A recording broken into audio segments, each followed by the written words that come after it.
After reading about Moncure Daniel Conway, it's good to see where he grew up.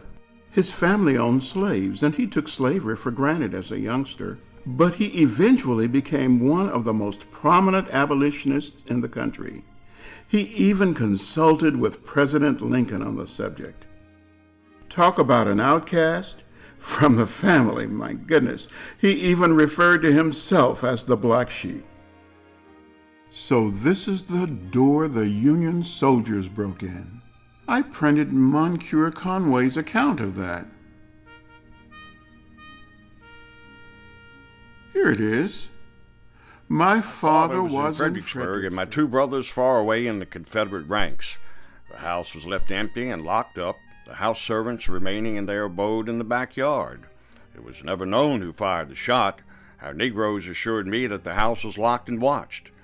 Yet, as the Union soldiers were filing past, the shot was fired from a window of Conway House, or from a corner of its yard, and a soldier wounded. The Union soldiers, alarmed and enraged, battered down the doors, and finding no one, began vengeance on the furniture. It happened, however, that in my mother's bedroom was hung a portrait of myself, and this caught the eye of a youth who'd known me in Washington. He cried to his furious comrades to stop. The servants were called in and were much relieved when they found that it was to speak of my portrait. Old Eliza cried, "It's Mars Monk the preacher, as good an abolitionist as any of you."